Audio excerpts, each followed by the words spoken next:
There's a particular kind of quiet that exists just before you change someone's life forever. It's heavy, it's still, and it's filled with the unspoken understanding that nothing will be the same after you break it. I was sitting in that quiet. My best friend's hands were shaking as she held her coffee mug. She asked me the one question I had been dreading for a year. And because I loved her, I told her the truth.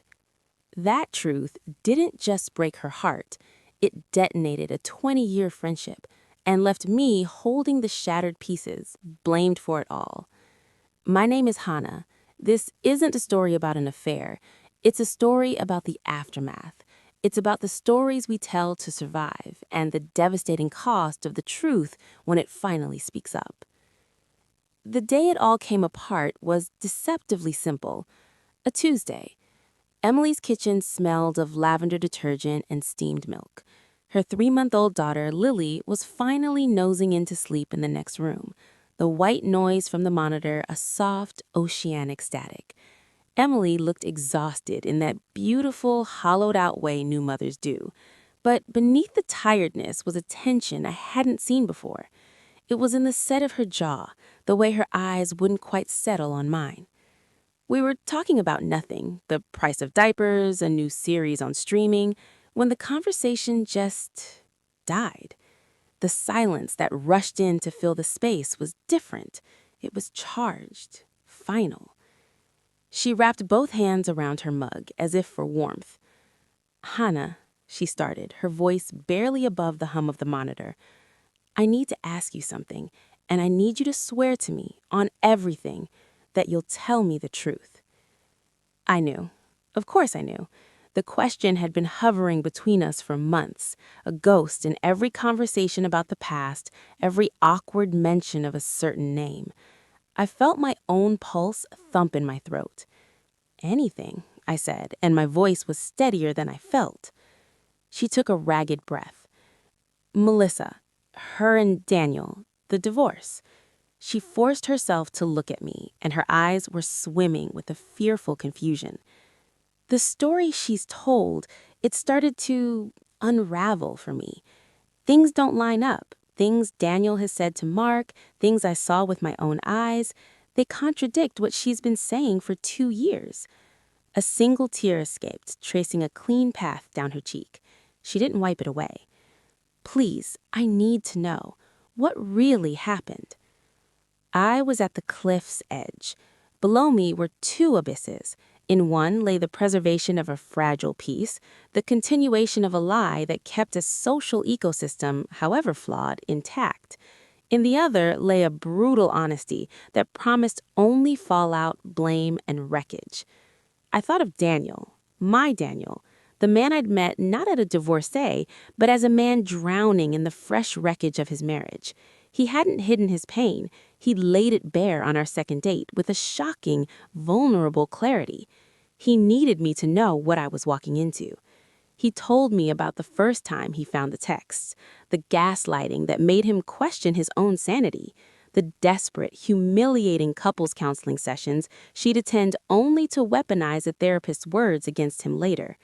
The final, soul-obliterating confirmation, her pregnancy, which was very much not his. She had left him, not the other way around. But that wasn't the story she told. Melissa, Emily's best friend since they were 14, had crafted a masterpiece of revisionist history. In her telling, Daniel was the cold, work-obsessed husband who emotionally abandoned her. He was the one who gave up on the marriage. She was the wounded, long-suffering wife pushed into the arms of comfort, a victim of neglect. It was a narrative of elegant, tragic simplicity, and she had sold it to everyone, her family, her friends, and most devastatingly, to Emily, her most loyal believer. Emily had been Melissa's chief defender. She had soothed Melissa's manufactured tears, echoed her grievances, and had, on more than one occasion in front of me, referred to Daniel's behavior as unforgivable. She did this while being married to Mark, Daniel's own best friend. Our friend group was a delicate, interlinked chain. Daniel and Mark, Melissa and Emily, and now me, the new link, the potential point of failure. I loved Emily.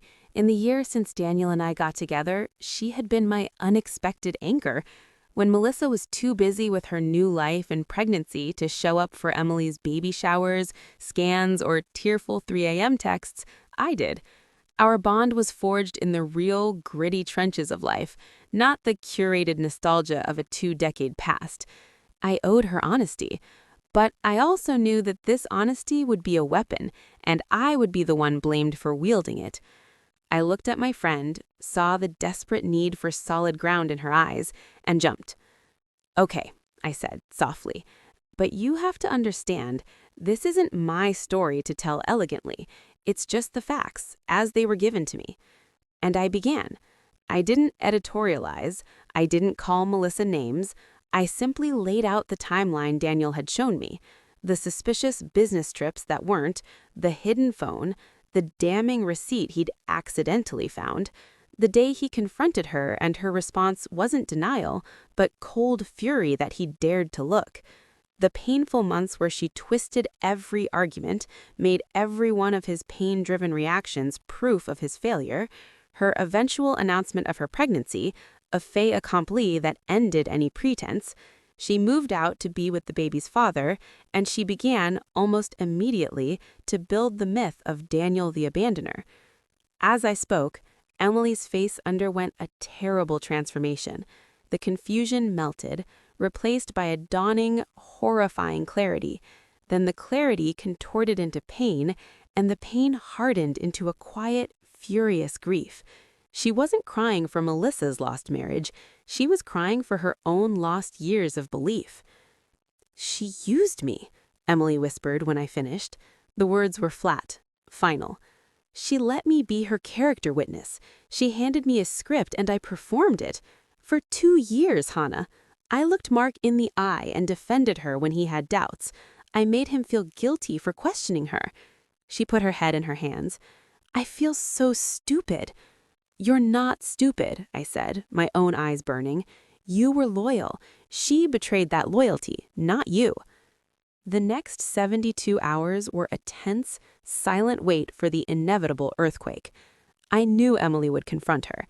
It was in her nature. She was justice-oriented, clear-eyed in her morals. She couldn't let this lie stand. She did it over the phone. I was at my apartment when Daniel's phone buzzed. It was Mark, his voice tense. "Emily just told me everything. She's on the phone with Melissa right now. It's not good." The fallout was immediate and toxic. Melissa, cornered, did what all master manipulators do. She changed the narrative. Instantly. The issue was no longer her infidelity, her lies. The issue was my betrayal, my poisonous influence. According to the new, rapidly deployed story, Daniel and I, bitter and jealous of her new happiness, had concocted a scheme to isolate her by brainwashing her best friend. I was the puppet master, Emily my naive pawn. The texts started that night, not to me, but to Emily, screenshots of which she sent to me in disbelief. "Melissa, I can't believe you do this. 20 years of friendship and you throw it away for her? For someone who just wants to steal your life? Melissa, she's always been jealous of us. Daniel filled her head with lies because he can't handle that I'm happy. Melissa, you're choosing a man who emotionally abused me and his little girlfriend over your sister? Remember who held your hair back when you were sick. Remember who was there. She wasn't." Then came the social media salvos. Vague, wounded posts about finding out who your real family is and when betrayal comes from the inner circle. Her sister, a woman I'd met once, commented with dagger emojis. Mutual acquaintances started to quietly unfollow me. The universe was swiftly dividing into teams, and I was captain of the villain squad. The guilt was a physical sickness. I had caused this nuclear winter. I had turned Emily's world into a battlefield. Daniel would find me staring at walls, lost in the storm of it. "Talk to me," he'd say, wrapping his arms around me. I broke them. I knew I would, and I did anyway. "No," he said, his voice firm. "You didn't break them. The crack was already there. You just stopped helping her paper over it." You gave Emily the one thing Melissa never did: respect. You respected her enough to tell her the truth, even though it hurt. Melissa respected her only enough to use her. His words were a lifeline, but the waves of blame kept coming. Melissa escalated. She told her parents that I was stalking her online. I wasn't. She told mutual friends I'd made harassing calls. I hadn't. She was building a legal feeling case for my monstrosity, all to explain away why her oldest friend was pulling away. And Emily was pulling away, but not from me, from her. Emily's response was the most devastating of all: silent, immovable withdrawal. She didn't engage in the dramatic texting wars. She didn't post counter-arguments. She simply stopped. She stopped answering Melissa's calls. She left her messages on read. She declined invitations with polite, unelaborate excuses. She removed herself, brick by brick, from the fortress of their friendship. This, more than any angry confrontation, drove Melissa mad. The silent treatment was a rejection she couldn't control, couldn't narrate. Her rage intensified, but it echoed in a void of Emily's making. One evening, about a month after the truth, Emily came over. She looked tired, but there was a new calmness to her, a settledness in her shoulders that hadn't been there before. "She showed up at my house today," Emily said, sipping her wine. "Mark wasn't home, just me and Lily." My heart seized. What happened? She was crying, real tears this time, I think. She said I was abandoning her when she needed me most, that I was letting a man and a stranger destroy a sisterhood. She said she forgave me for being manipulated. Emily gave a dry, humorless laugh. The audacity. "What did you say?" Emily looked out the window. I said, "Melissa, you asked me to choose between the friend who lied to me for 2 years and the friend who told me one painful truth. It wasn't a hard choice." And then I closed the door. The finality in her voice was absolute. That was the death knell. There was no big cinematic blow-up, no slamming of doors or screaming in the rain. The friendship of 20 decades died with the soft click of a front door latch. In the months that followed, the dust settled into a new, permanent landscape. Emily and I grew closer, but our bond was different now, forged in fire, tempered by a shared burden of truth. It was deeper, more real, but also more careful. We knew the weight words could carry. Daniel and Mark's friendship, thankfully, remained solid. Mark had always had his doubts about Melissa's version of events, and the truth validated his instincts. Our double dates continued, but with a quieter, more grateful kind of joy. As for me, I live with the consequences. I am, in certain circles, forever the homewrecker, the manipulator, the villain of Melissa's story. I've made a sort of peace with it. You can't control the stories others tell about you. You can only control the truth you live. Melissa? She has her new life, her new child, her new partner. But she lost something irreplaceable. The one person who loved her knowingly. The person who had seen her at her worst, her pettiest, her most real, and loved her anyway. You can find new admirers, new sycophants, new friends to tell you you're perfect, but you cannot find another witness to your life who holds 20 years of your history in their heart. That loss leaves a silence that no amount of new noise can ever fill. So this is my story.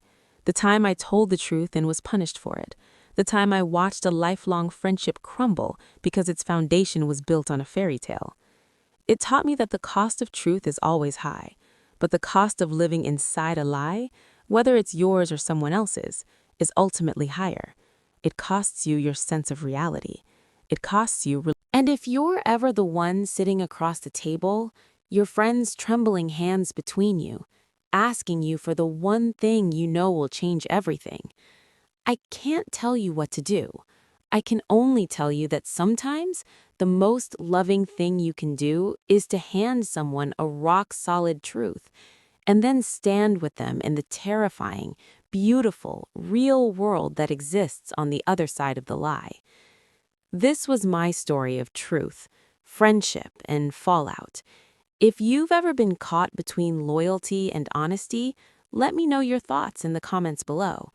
If these kinds of raw, real-life stories resonate with you, please subscribe to the channel. Your support helps me share these complex tales. Thank you for listening.